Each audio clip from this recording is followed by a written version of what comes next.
بسم اللہ الرحمن الرحیم ان ینصرکم اللہ فلا غالب لکم وان یخذلکم فمن ذا الذی ینصرکم من بعدہ وعلی اللہ فلیتوکل المؤمنون۔ سورۃ آل عمران۔ اللہ تبارک و تعالی کا ارشاد مبارک ہے کہ اگر اللہ تمہاری مدد کرے تو تم پر کوئی غالب نہیں آ سکتا، وَإِن يَخْذُلْكُمْ، اور اگر وہ تمہیں بے یار و مددگار چھوڑ دے تو کون ہے جو تمہاری مدد کرے گا؟ وَعَلَى اللَّهِ فَلْيَتَوَكَّلِ الْمُؤْمِنُونَ، اور مومنین کو چاہیے کہ اللہ پر بھروسہ کریں۔ اس آیت کے اندر اللہ تبارک و تعالی فرما رہے ہیں کہ اگر اللہ تمہاری مدد کر دے تو تم دنیا کے ہر انسان پر، ہر چیز پر غالب آ جاؤ گے۔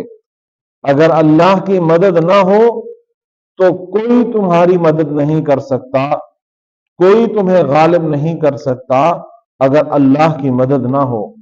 اللہ کی مدد ہو، ساری کائنات تمہاری مخالف ہو جائے، ساری دنیا تمہاری مخالف ہو جائے، اللہ کی مدد تمہارے ساتھ ہو تو تمہیں کوئی مغلوب نہیں کر سکتا، تم ہی غالب رہو گے، تم ہی کامیاب و کامران رہو گے۔ اگر اللہ کی مدد نہ ہوئی تو پھر تمہیں کوئی غالب نہیں کر سکتا، پھر تم مغلوب ہی ہوتے رہو گے۔ مومن کا اللہ پر پکا بھروسہ ہوتا ہے، اس لیے ہمیں اپنا یہ ایمان عقیدہ پختہ اور پکا کر لینا چاہیے کہ اگر ہم کامیاب ہوں گے، کامران ہوں گے تو اللہ کی مدد کے ساتھ، ہم دنیا میں کامیاب ہوں گے تو رب کی رحمت اور اس کی مدد کے ساتھ، کسی دنیاوی مدد کی ہمیں پرواہ نہیں۔ اگر اللہ کی مدد ہمارے ساتھ ہے، پھر ساری کائنات ہماری مدد کرنے پہ آ جائے، اللہ کی مدد نہیں تو وہ مدد ہمیں کوئی کام نہیں آئے گی۔ اگر ساری کائنات ہماری مدد کرنے سے ہاتھ کھینچ لے، منہ موڑ لے، اللہ کی مدد آ جائے تو پھر تمہیں کوئی غالب نہیں کر سکتا۔